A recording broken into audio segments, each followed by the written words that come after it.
coming in and out. And in a moment here, I'll go ahead and invite you, Antoinette, to join us. Antoinette will be a tech host for tonight, and Antoinette, I'll continue to let people in as you kind of orient here.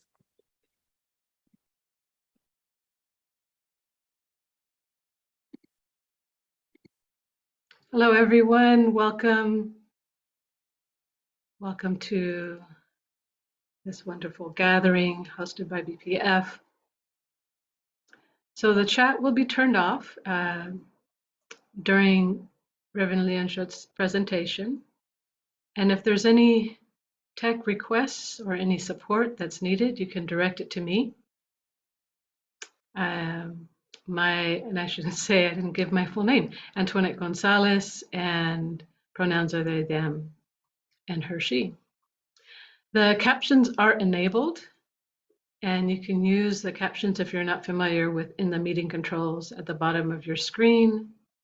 And next to the show captions icon, just click the up arrow icon and select the show captions. We are also very grateful for our interpreters who are present here, Pro Bono ASL. Thank you, and I pass back to you, Sarvan.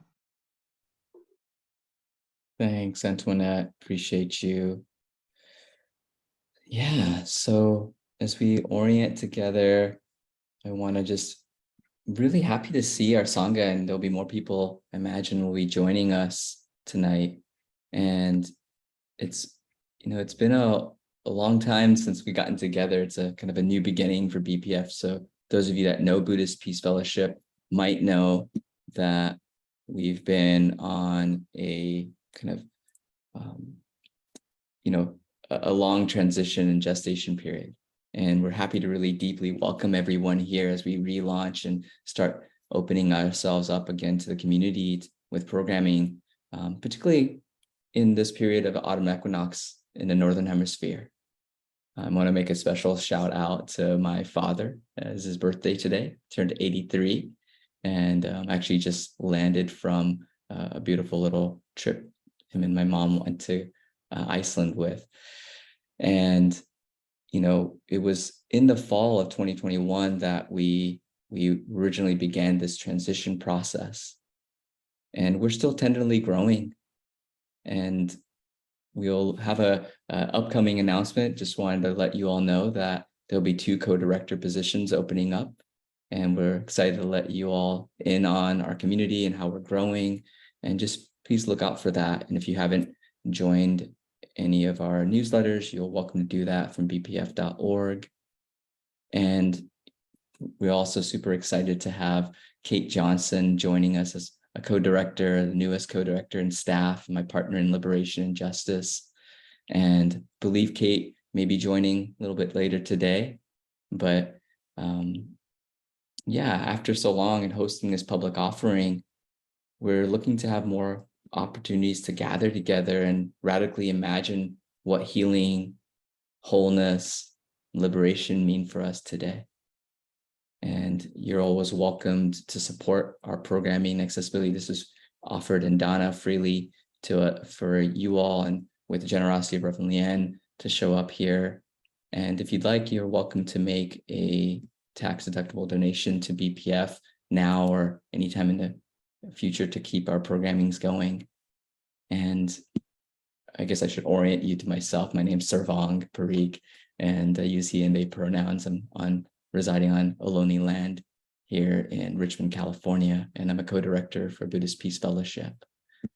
And yeah, it's really beautiful to see so many of you all today. And one memory comes in 2019, while I've known Reverend Lien of their work and their writings and a lot of the labor they've put in within North American Dharma for people of color, it was really in 2019 through Buddhist Peace Fellowship when I got an opportunity to meet Reverend Lien virtually for one of our block build BE retreats, which are an amazing, incredible kind of revolutionary space. And I was immediately struck by Reverend Lien down-to-earth presence, humility, and the clarity in which I've heard them speak about the Dharma. So for those of you who don't know, Reverend Lien is recognized as a leader in the movement that breaks through a lot of the wall of American white-centered convert Buddhism to welcome people of all backgrounds into a contemporary engaged Buddhism. And it's an ordained Zen priest, licensed social worker, and longtime educator and teacher of Buddhism.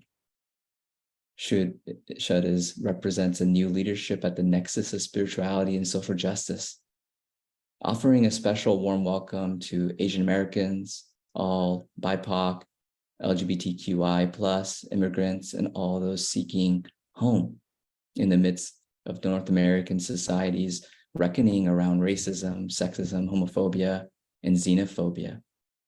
Shud is a co-founder of Buddhists of Color, which began in 1998, and also the founder of Access to Zen, which began in 2014, and also the creator, producer, and host, launching a podcast series called Opening Dharma Access, Listening to BIPOC Teachers, which began in 2022 with Lama Karma Yeshi, Chodron, Sister Peace, and Dalila Bothwell. And it's currently on its second season, so I really invite you all to tune in. And we're really fortunate to have you, Reverend Lien, as a trusted teacher in our network and a special guest today as we uplift and amplify this beautiful offering of this book. And we were talking about this a couple of weeks ago, about this talk, and you offered a really beautiful visualization. And I'm wondering if you might share a bit of that visualization as you orient us to how we can hold this as practice. All right, thank you. Thank you. So just to introduce myself a little bit, even though that was, thank you very much, Savang, for the introduction, and really so grateful to be here with PPF to promote Home is Here, Practicing Anti-Racism with an Engaged Faithful Path, my first book, and in a way, my way-seeking mind talk, you could say. My pronouns are she and they. I'm zooming in from Southern Pomo, Grayton Rancheria land, otherwise known as Petaluma. So let's start out by, and this is a visualization, so I won't do the bells on this, but just for a moment, I want to invite everyone to pause for a moment and close your eyes if that's comfortable for you. If it's not, then just bring your awareness inside. And the invitation is to visualize yourself with a fruit. And then now you are peeling your fruit with a knife. Really just see yourself in that movement. Are you peeling towards yourself, away yourself? How are you handling the knife and the fruit? You probably didn't expect this kind of meditation or visualization here. This is a peace-loving peeling of a fruit. All right. All right. So just hold that for a moment, just to have a sense of yourself in this, and then we'll talk about it in a minute. Thank you very much.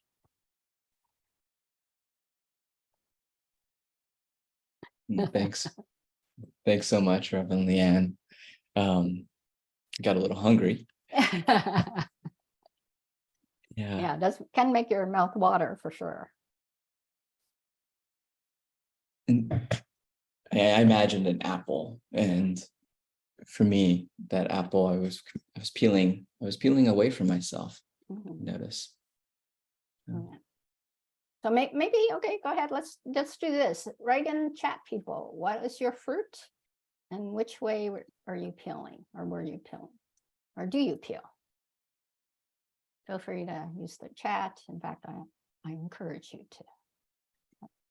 We like this to be interactive. Mhm.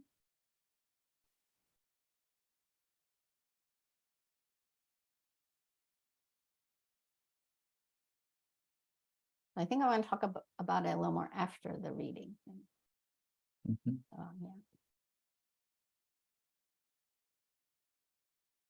And we'll have a lot of fruit in our chat, which is quite delicious. I'm getting And- some direct messages to me, which is great. And also feel free to go get some fruit if you want.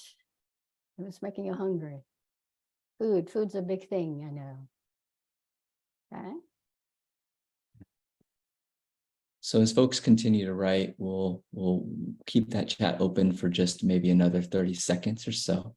And Lien, I wanted to begin our conversation with how you began your book, which is with a very powerful passage that also highlights your social location. And it deeply touched me as I kind of entered into the journey of reading this book. And I'm wondering if you wouldn't mind reading that for us today. Right. So before I do want to say that there's content warning. Some of this might be activating, as I will be, since this book is about oppression generally and racism in general, the beginning started out with phrases that you'll find throughout the book that I have put in to highlight certain of the Eightfold Path factors or stories that highlight the factors. So there are some slurs. Just be aware, and in no way does this then open up the conversation at any point for others to bring up other slurs. And if I can make a movement when the slurs are over, if you want to mute this part and don't want to. Okay, here we go. This is from the introduction. The wholeness of life.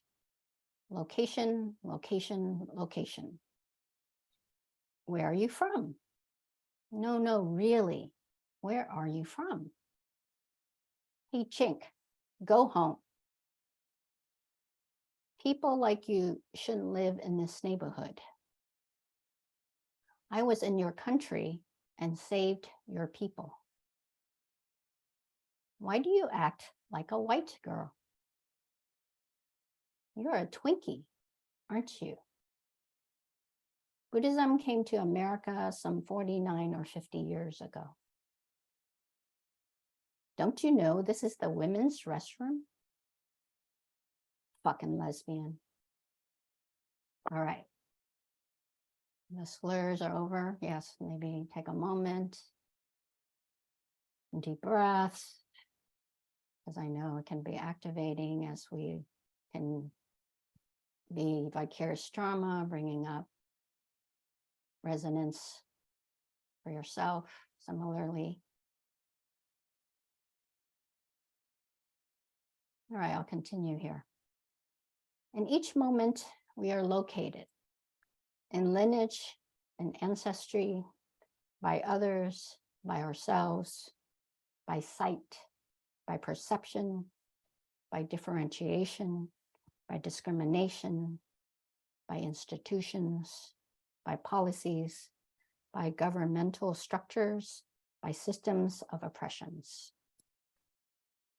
by homophobia, by sexism, by gender phobia, by white supremacy culture, by racism, by erasure, by invisibilization, by exclusion, by inclusion, by equity, by love, with hatred, with fear, with anxiety, with love, with care, with tenderness, with joy, in isolation, in community, in belonging, in the world, in time, in space, in emptiness, in wholeness. As a Vietnamese American adoptee, 1.5 generation, immigrant, cisgender female, gender nonconforming, lesbian, Soto Zen priest, and in the late mid-years of our chronological life, I am often located by others as I don't always present or behave in ways people believe my social locations to be. For instance, I'm often asked as I'm entering a washroom, "Don't you know this is the women's restroom?" Perhaps it could be because of my shaved head due to being a priest, but likely it's also because I have been non-conforming in the ways I've carried myself for most of my life, in gender and in other socially prescribed manners. When I was in Vietnam in 2002 and traveling with Vietnamese and Vietnamese American friends, they would often ask me to stay in the van as they went in to negotiate the lodging price. This is due to the unofficial but commonly used tiered pricing scale. Lowest for current Vietnamese nationals, next level for Vietnamese in diaspora, and most expensive for foreigners. According to my friends, while my ethnic identity was visually apparent, the way I held myself was American. They felt I had exuded too much confidence and took up too much space compared to a typical Vietnamese female. For most of my life, I have had to be hyper aware of my social locations wherever I am, especially of locations imputed on me by systems of oppression.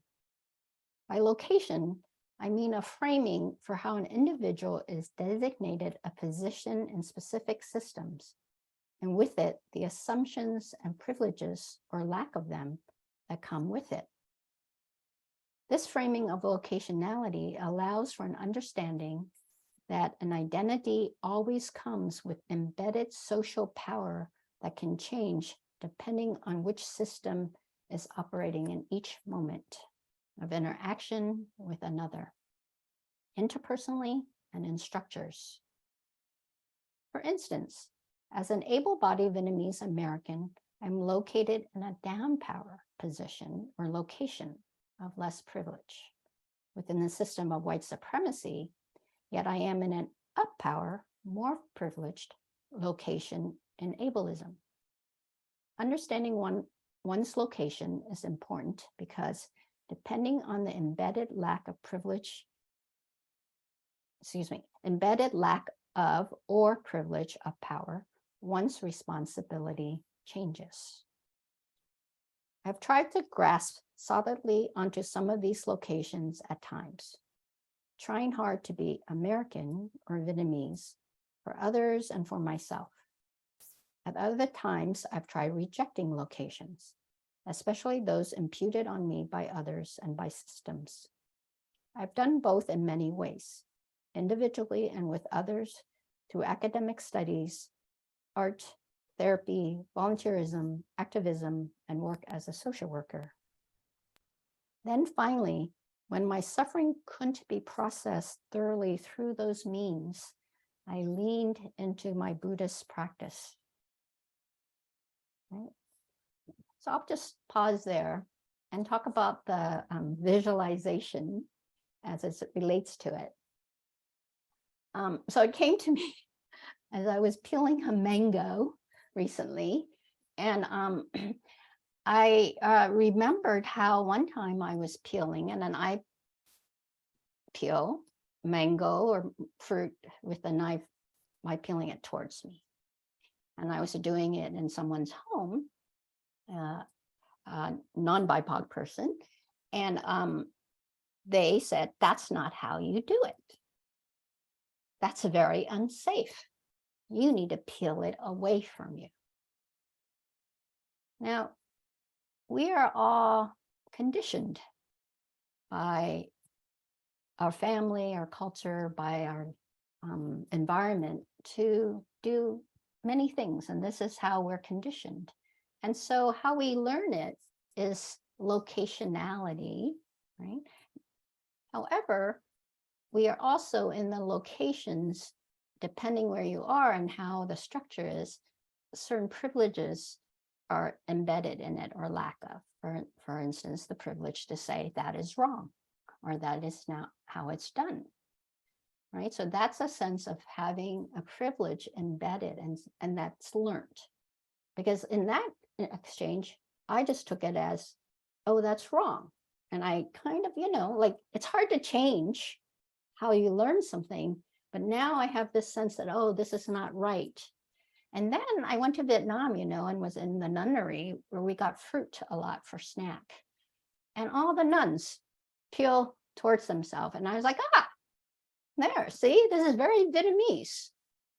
And I also remembered when I was remembering that is that I had a friend from Malawi who, one time we were peeling a mango and she said, oh, the way I do it is, and then she took the mango and she took the knife and she made lines down it.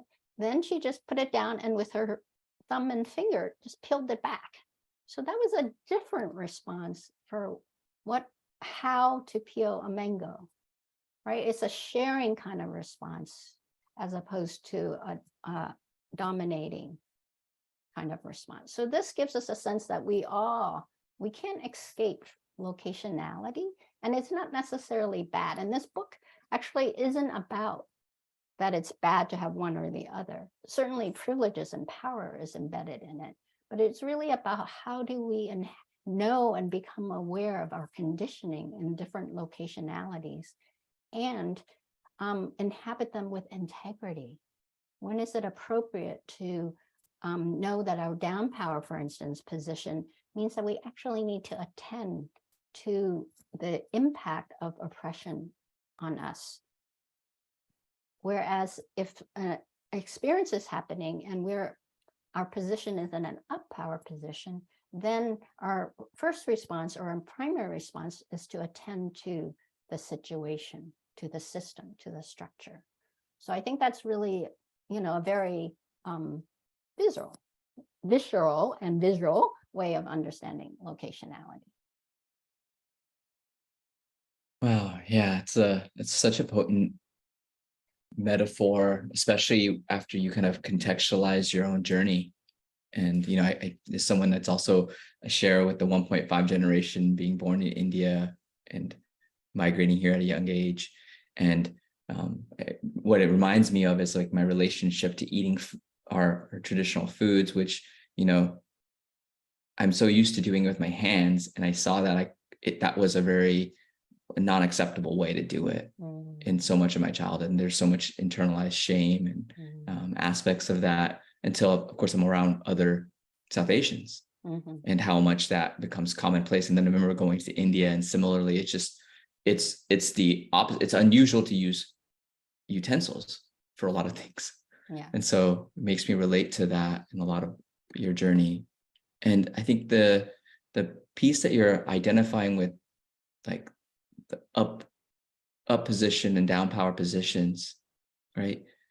The recognition of this within the context of us here, especially in the US, but maybe we could say abroad and within a lot of colonized spaces, there's a timeliness to understanding this aspect, and particularly within the racial reckoning. And I'm curious for you, where does Home is Here fit within the broader movement for racial equity in the US and elsewhere? And in what ways specifically, because of our own shared identities as being Asian, Pan-Asian, would you say this book is a response to the rise in violence against Asian Americans? Yeah, so for me, race dialogue in the United States and North America is often very black and white. And while I understand that slavery of people from Africa and the Caribbean is really huge in the United States, and there is anti-Blackness all over the world, without a doubt, experiences of those of us not in the dichotomy of black and white, and our experience of racism is often minimized or appropriated or invisibilized. So the book is very much to address that. And it came out of, to begin with, actually, is in 2017, I was at a Gen X teacher conference, Generation X, and that was after, in 2017 was after the rise of another round of sexual misconduct in a lot of convert Buddhist communities. And so they brought in Right Use of Power by Cedar Barstow, which talks a lot about the up and down power in any interaction. And I loved it, especially since Cedar Barstow is a social worker, and that resonated for me. I realized that so many of workshops that I went to, other anti-racism, sexual harassment, blah, blah, blah, brought in other models, great ones for sure, like nonviolent communication for conflict, stuff like that. And yet I kept thinking, well, in Buddhism, what can we use as a model for resolution, for restoration? And so I leaned into the engaged Four Noble Truths, or the Four Noble Truths, and framed them as engaged. And for me, that's just to bring in much more of a inclusive lens and a systemic lens. And also as a restoration model. For instance, the first noble truth is classically there is dukkha, or often translated as suffering, perhaps dis-ease, dissatisfaction, discontent.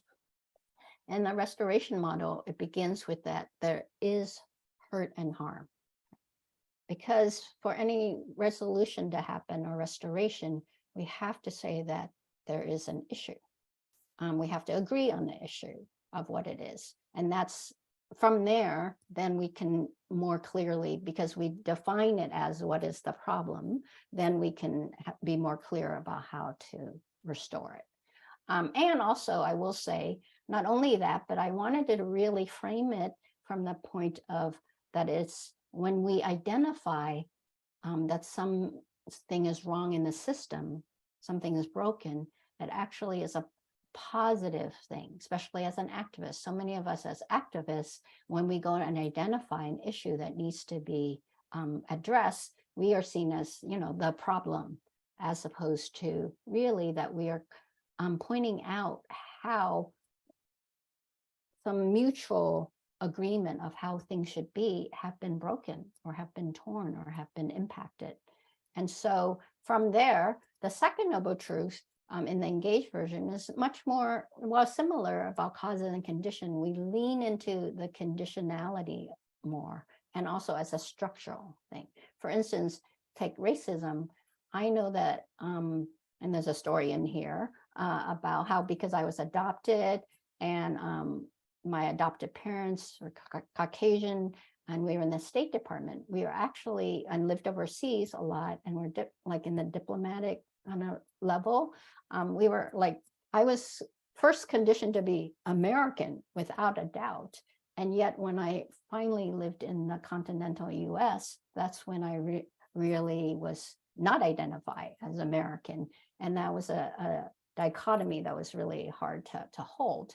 And so when I understood, and it felt very personal, and yet when I understood the system of racism, then I had the depersonalization, and I saw it as others are experienced similarly. And so much in the Buddhist, popular Buddhist practices is very personal, very psychological, which I appreciate, and yet it centers too much on our sense of self and how we can fix things by changing our thinking or the way we can act and behave. And those things are definitely part of Buddhism and part of practice, but we forget the larger systemic. So that's part of it. So it arose out of students, both at East Bay Meditation Center and in my own Access to Zen and other Sanghas, Asian American students in particular, asking me after the anti-Asian violence that came up at the beginning of the pandemic, another round, of course, another rising, how to support them. And so I've been framing these Engage for Noble Truth as restorative. So we did that. And I did a program called Lotus Rising from the Mud for 8 Asian Americans. And then because of the murder of George Floyd, we did a round called the Dharma, being anti-racist. Some of you in the room have actually been in both. And yeah, so that was for all locationalities. So that's how this arose. Yeah, that's a powerful kind of, it's like it's like, it seems like the soil that was already rife here, with that recognition of harm, and seeking for wholeness. And it's I think, such a brilliant and powerful restatement of the engaged noble truth, and to recognize harm, right? And kind of knowing in the histories of the US how, for this country and government to even acknowledge some of the harms that have happened, that are enacted to people, right? Where I think it was, I think in 1993, it was the Kingdom of Hawaii, the people were issued an apology to recognize that that was taken without any rectification, any direct response, right? That wasn't like a consented to, it was unceded native lands. And 1988, for Japanese internment camp folks to be issued an apology for that. So 40, 50 years later, right? And of course, same for Native American folks here in the US. In so many conditions, it takes so long for that harm to be acknowledged. And yet, how can we move forward without acknowledging and accepting the conditions that are, right? That this is dukkha collectively. Yeah. And a power position, I think, in that way that you're naming, has a responsibility to kind of hold that. It's a very different role when the down power position is like, hey, you've heard us, which is of course what's happening in the movements that you're highlighting. And I think with that history, I'm wondering, how does this book for you shed light, particularly on the roles of Asian folks and Asian Americans in the historical development of Buddhism here in the US? And why do you think the history as Asians and our link to Buddhism, and especially in the US and America and convert Western spaces, is so often ignored, overlooked, invisibilized? Yeah. So I think, the classic, well, the most well-known framing, and I, on one level, I hesitate to bring it up, and at the same time, we don't have languaging.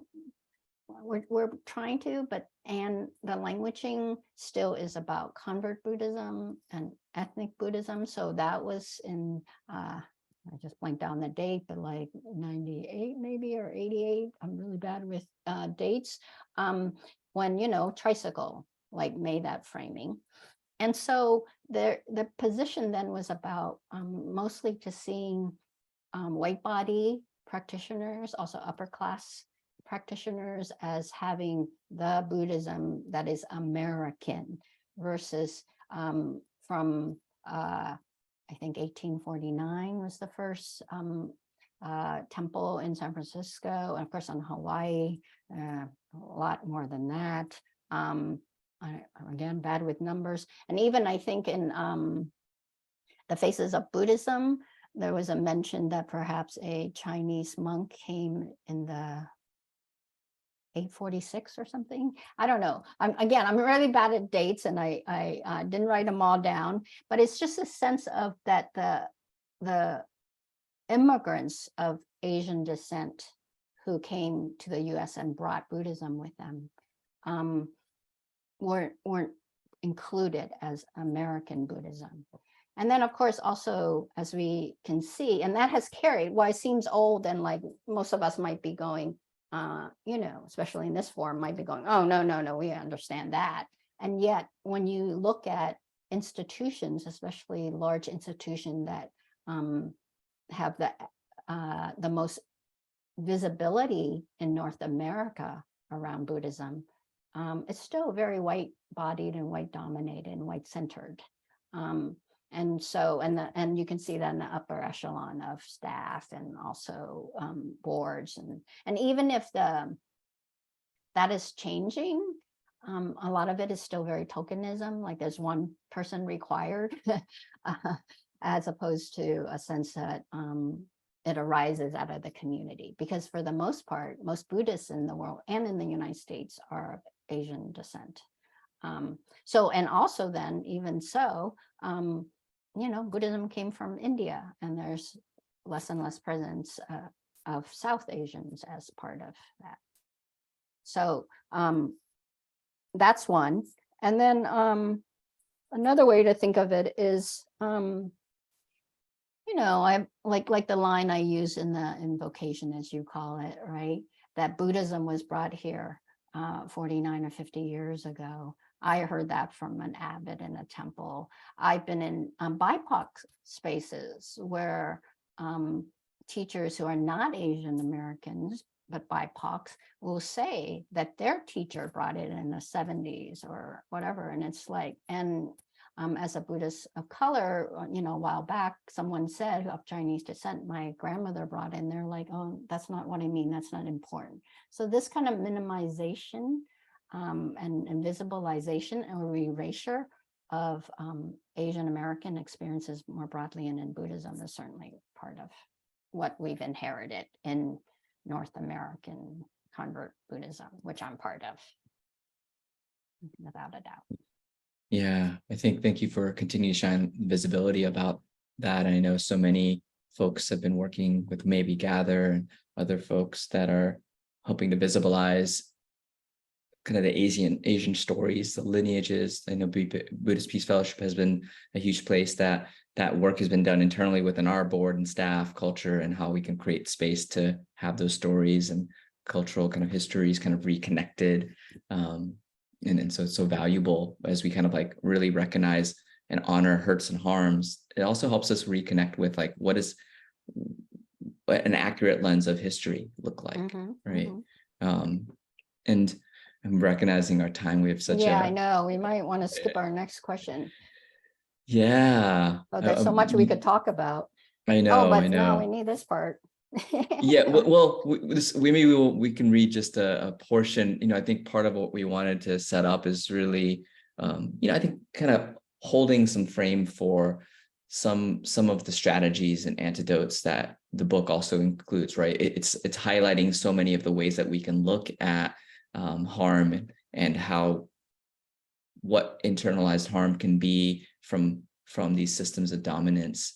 And then also there's some skillful means. This is the, engaged, eightfold noble path, right? And I think if there's an approach that, you might want to share with us, and I think, a redacted approach version that you can frame it within our timeline, that might help us like work with these conditions. Yeah. Sure. So I was going to read so each of these, the book is, each chapter has a story, and then formulation of the practice of the teaching, and then how it relates to race or gender phobia or homophobia or other oppressions. And so I'll just summarize this quickly. So this is in the skillful mindfulness chapter, liberation awareness with restorative reframing. So it's a story about when I was in college, and I'm 19 years old, and I had the long hair, very different from now, and the classic bangs. And I had just transferred from North Dakota to University of Oregon, and I was the classic quiet, I was straight A student and very quiet and nice, right? And I transferred, and I was in at a bar, have on happy hour time on a Friday with some people that I had met through the dorm. And so I was at a table, and was this young man, white body young man, sat down, and we're doing the introduction thing. And I had been also part of my opening when I went to University of Oregon was to work on the anti-apartheid movement of South African apartheid then. This is in 1980s. And so I was just like starting to get my voice and also my sense of activism. And so we were talking about the anti-apartheid movement, and I said, damn right to something. Um, and um, and he looked over at me and did that whole like looking me from top to bottom, and then said, "You swear?" And I was like, "Damn right, I swear." And at the moment, even as I was saying it, I myself was going, I do swear, but this is kind of, like my awareness of myself as responding like I was passionate about the movement. And that's why the swearing came out. And yet when he reflected back like that he was surprised that someone looking like me would swear, then I really was like, yes, I will. And then from that moment on, I swear much more. And as many of you in this space who knows my teaching, you like my swearing. And in part is because someone, of course, these days, that's also the whole nun or priest thing too. And so I use it not so much from anger, but really as a way of connecting and also as my passion. So that's one. And so the whole socialization. So this chapter set up what I call the 3 liberatory movements. So it started out because, in the first Lotus Rising from the Mud, we use Minor Feelings from Kathy Park Hong, a really great book. And she talks about how her white students were talking about things more. And then she quoted Linda Martin Alcoff, who's a theorist, a feminist, a racial philosophy teacher, who's she's Latinx mix. And so she talks about how taking W.E.B. Du Bois's white double consciousness, which is Black folks having the view of a white view also as a way of seeing the world. So Linda Martin Alcoff puts it as white double consciousness, where white people have to learn to understand the Black view also. Now, I thought really interesting, but then I was like, where is the Asian view in all this? So I started to really think about that. And what I came up with this, and I actually think it works for any location around the way we learn and the way we're conditioned. So the first is what I call assimilated truth, the truth in which we were taught how to peel a fruit. Right? And it can be that, and it can be to the point of this is your location as an Asian American person, female, class, all sorts of things, right? So how the truth that we were taught that we thought is the truth of life, until we have the moment in which we bring in a certain awareness of it. And at times, though, when we have that awareness, then we become reactive. Damn right, I swear, right? That's a reactive truth. And for a while, it's a good truth to keep us going. And it brings in that sense of that I'm defining myself. And yet it's a definition that's reacting to still the dominant lens. In this case, a white lens, right? So that's a reactive truth. Now comes the liberatory, or as it is truth. And it's one in which we have more agency, the one where we don't deny the history and the karma of how we've come to be conditioned. And it doesn't negate that, yeah, I've acted out of reactivity. That's okay too, but now, what do I want to do with how I want to respond in this moment as it is? And at times, like swearing, I still do it because I know it's a connecting thing, but I also still do it just to poke at that thing of like, oh, Asian female and also priest nun, shouldn't swear. And it doesn't always work, because in one white dominated space with a non-Asian body, high non-Asian BIPOC, but non-Asian bodies, they're like, oh, we don't like this. You shouldn't swear here.